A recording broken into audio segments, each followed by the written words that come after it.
What is up, car addicts? Welcome back to the series where I customize and review past DLC and OG vehicles that I never got the chance to because I didn't start making car customization videos till about late 2015. Again, guys, let me know in the comments what car from late 2015 and older you guys want me to customize next, and I'll display the most liked vehicle suggestion comment in the next customization video. So, in today's video, we're to be customizing the Bravado Banshee 900R. Now, I did customize this car in the past, but that was an older video with no commentary, so it was highly suggested by you guys in the last video to go back and recustomize this car, so that's what we're going to be doing in this video. Now, this also goes for other cars in the game as well, so if I had no commentary at all in older customization videos, I can also go back and recustomize those vehicles as well. So, this car came out in January of 2016 with the Drop Zone Adversary Mode mini update, which also added the Sultan RS. But anyways, this car is a Benny's upgrade, of course, so to get the 900R, you first have to buy the regular Banshee, which can be purchased from either the Legendary Motorsport website or the Benny's website for $105,000, and then take it to an eligible custom shop to get the custom conversion cost and those exclusive Benny's upgrades. And the conversion cost for this car is $565,000, which honestly isn't too bad in comparison to most of the newer cars we get these days that cost over $1 million, especially since this is a Benny's car. Now, in terms of customization, this car is obviously very good. Again, it's a Benny's car. And in terms of performance, for those of you who don't know, upgrading it to a 900R places it in the supercar class, which honestly I personally would have preferred it in sports class, but anyways, it has incredible top speed and used to be the fastest car in a straight line for a while. Now it's about top 3, but unfortunately its handling and acceleration is where it really suffers, and it's nowhere near any of the supercars in the class, so it puts it around 40th place for lap time in most races with turns, which is pretty bad. That's almost at the bottom of the supercar class, not really that great. Again, this car is something you use more for like highway top speed runs and styling and that type of stuff, but definitely not for any type of race with turns. So the Banshee itself is primarily based on the second generation Dodge Viper. Now, in terms of a 900R version, it doesn't really seem to be directly based on any specific wide-body Viper, but I did do some research, and this custom Liberty Walk styled wide body kit that someone made for a different generation Viper does look pretty similar, and there also seems to be some inspiration from the Viper GTS-R race car as well. But anyways, let's go ahead and check out the customization of the famous wide body Banshee.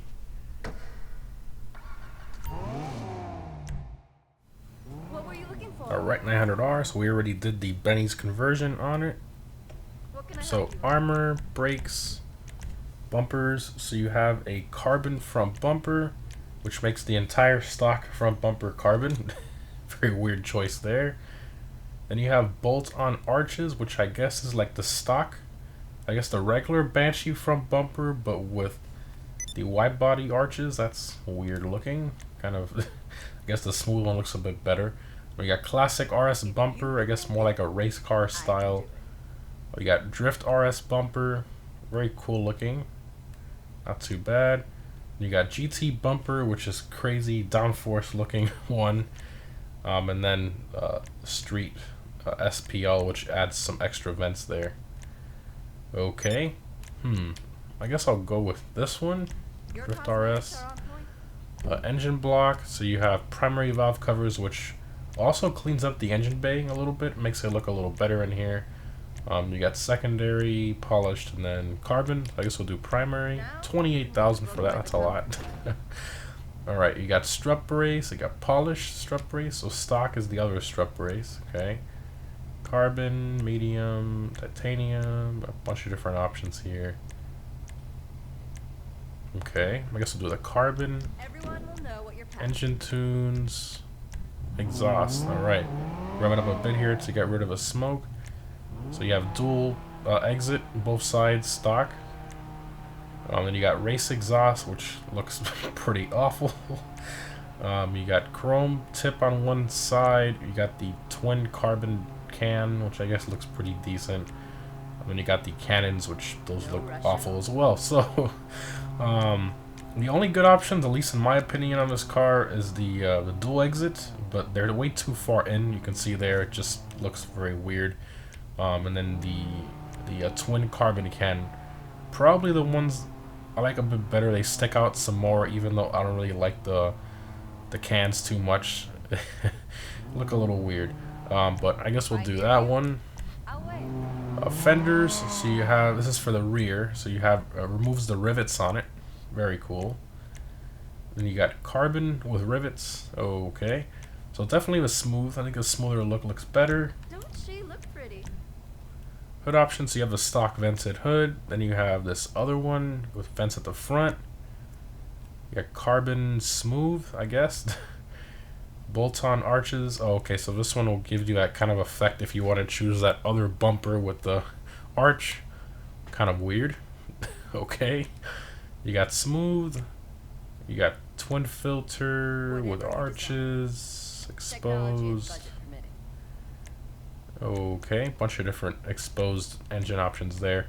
I guess we'll do the stock. Honestly, I like the stock vents, but I don't like the arches on it, so I guess we'll keep that. Interior, you have all the different Benny's ornaments if you want to put one of those. In terms of the dash, you have street interior, and then you have the pretty much full-on race car interior, which changes the entire dash and the review mirror for some reason. Kind of like race car style, I guess, for a better view. It adds all these different options here, so very different, I guess. I guess I'll do something in between. The street interior looks pretty cool. You get the fire extinguisher and looks a bit nicer in here. So I guess we'll do a street interior. Doors, you have also the stock ones there. Then you have carbon, a bunch of different door cards there. I like my normal door panels, so we'll keep that. Seats, you have stock seats here. Then you got the sports seats, which are, I guess, are smaller. And then they have the backing, of course, with the painted ballistic. Then you got painted tuner seats. You got all the different other racing style seats here. Okay, I think I'm gonna go a little bit kind of race car styles. I think maybe the carbon tuner seats is what I'm gonna go for. Yeah, let's do that. Carbon tuner seats. Steering wheels, you got the stock one with the Banshee logo. And these other ones have the Bravado logo and Bravado name. This one says Banshee. Okay. This one has the Banshee logo. Okay, a bit of back and forth. Okay. Well, I definitely want the Banshee logo. I think this is probably the best one. Rally Basics. I guess we'll do that. Then you got the light color. I'm gonna keep that the way it is. Lights. Throw some xenons. Why not? I've got that installed for you. Alright, so liveries. So you have the black 900R power stripe. Love that. Both sides. Very cool. Got it in white. Then you got the stoplight racer graphics, which is kind of like Fast and Furious inspired, sort of. Very cool looking. You got the black flash. Nice. You got yellow flash. You got black two-tone, which some people used to use this to do the Veil Side orange RX-7 from Tokyo Drift using a Viper, which I always cringe a little bit when people did that, but now we have an actual RX-7, and we don't actually have something similar to this or a Veil Side kit, so we technically still don't have a way to kind of make that build, but hopefully people stop doing it and just use the regular RX-7, maybe a different type of build, but that's a rant for another time. Or you got the Bravado Racing retro stripes, different, I guess, and the whole hood is blue for some reason. And oh, look at that, the number doesn't line up on the roof with the hood scoop or the stripe. It's not centered, so that's nice. Okay, then you got the Racing Drift camo. The Banshee on it, pretty cool. Same issue with this one as well. Not centered. Yikes. I think I remember seeing that when I first customized this, and they still haven't gone back to fix it. So that's kind of unfortunate. 2016. It's been 5 years and they still haven't fixed it. But they went back and added new liveries for the old Banshee, so that's something I don't understand. That's something else too. Out of all these liveries we have, there's no dual stripe livery because they gave it to us with the regular Banshee with the recent LS Car Meet update, Tuner's DLC, but we don't have a dual stripe option for the 900R, so that's kind of unfortunate. But I guess I'm gonna go with the white power stripe. Doesn't look too bad. Continuing here, go to license plates. Give it a black background. I guess I'll put my track plate on there. Respray. Alright, so for this, I'm gonna have to go with a blue, honestly. I feel like the blue looks really good on this car. I painted it, the regular Banshee in my other customization video, same exact color, but it just looks so good. And I recently changed it to red, as you can see, when we first started the video. But you know, now we can have both kind of a blue one and the red one, both of them with the white accents, which I think looks really good. Right, secondary, we'll do the ice white to kind of match our side stripe. I think our side stripe, it's more of like a frost white, the side stripe. So I guess we'll do the frost white there. Trim color would be the seats, and what else? Oh, a little line on the steering wheel. Okay, am I missing anything else just in case? I don't think so. I don't want, I mean, you really can't make it match too well with anything, so I guess we'll just keep it black. But the primary stitching transfers over to the seats, as you can see. You can kind of see the blue there. That looks pretty good. Crumblum on this car goes on the side of the doors. Okay, roof. So no roof option. If you want a topless wide body Viper, you can do that. I personally like the coupe better, but you know, everybody has their preferences. Side skirts, so you have the custom, low skirts, street skirts, sports, and then carbon. So I like the sport because it kind of continues the wide body at the front. I think it looks a lot better than, you know, this, for example, which has it cut there. I think it looks a little weird. This option here, this one right here helps, you know. The stock is definitely a big yikes for me, but this option helps. But I think the complete kind of look is a lot better, so we'll do the sport skirts there.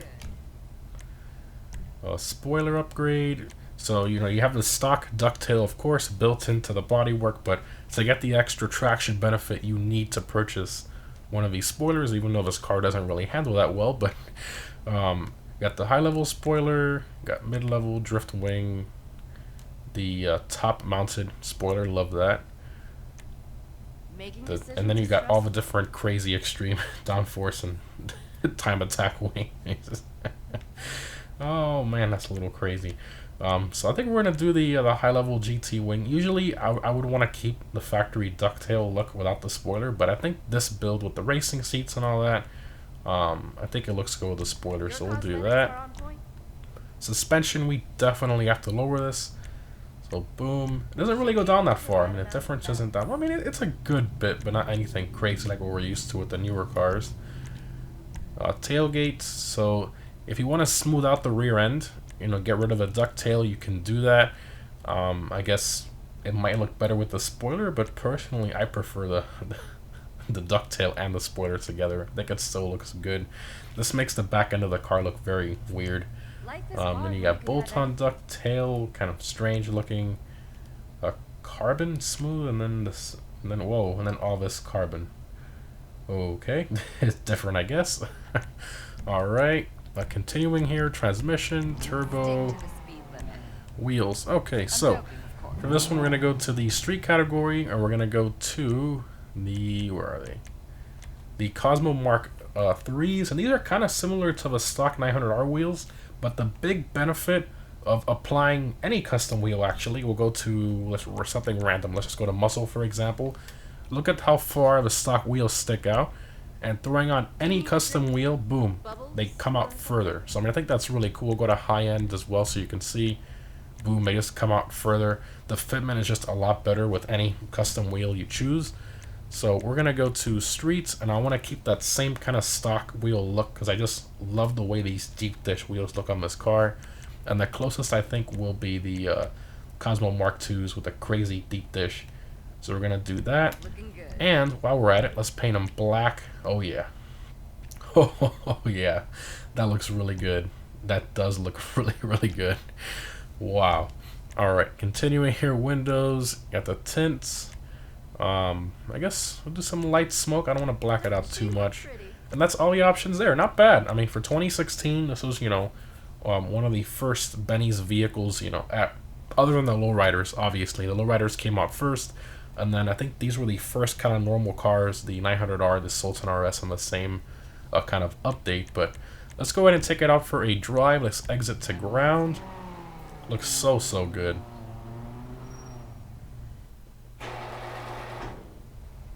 Alright, let's rev it up a bit here. Same exhaust note. The regular one sounds great. Alright, let's floor it here. Not bad. Kind of like the same acceleration as a normal Banshee, but then as you start going faster and going over some bumps and stuff, that's when it goes crazy fast. So a little background to this car for those of you who don't know. When this car first came out, it was actually slower than the regular Banshee. And I guess the community complained enough, Rockstar actually went back and changed it and actually made it faster.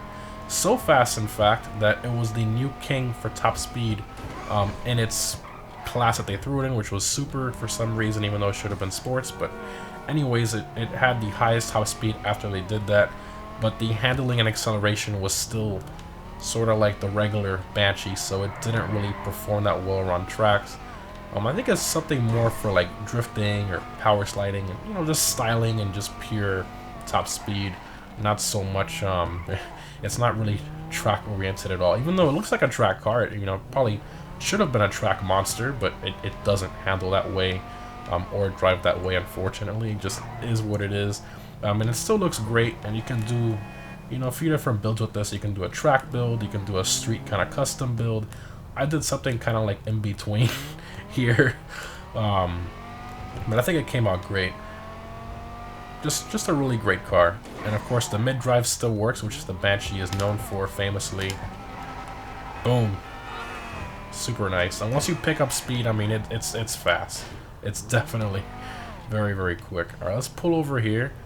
Open up all the doors here. First person. Do all. There we go. Alright, so got the engine bay there. The valve covers look so much better in primary color. And that option also cleaned up some of the area here. It looks a lot better. A lot better in the regular one. Absolutely love that. Continuing here, the interior, the street interior, I think it looks a lot better as well with the racing seats. Looks a lot more updated. Walk onto this side. Looks really good. I really like the way that came out. Now, unfortunately, the trunk doesn't open, and I actually tried it without the spoiler upgrade as well, stock, and it still didn't open, and it does open on the regular Banshee, but unfortunately, for some reason with the 900R, it doesn't want to open no matter what you do, which is a bit unfortunate. But either way, still a great car. I really, really like it. I personally would have wished they would have kept it in the sports class and not thrown it in the supercar class, because either way, it still really wouldn't be competitive in the sports class anyways. But I mean, at least it would have been, I guess, slightly more usable before the Pariah and all that stuff came out. But yeah, even in these times, I think it's still a great car. And I mean, all in with upgrades, you can still be under $1 million. I mean, that's very, very impressive for something that looks like this with this amount of customization. Under $1 million with upgrades and everything. I think that's pretty incredible. Well, guys, hope you enjoyed the video. Definitely let me know down below in the comments what car from late 2015 and older you guys want me to customize next. Thanks for watching, guys, and I'll see you in the next one.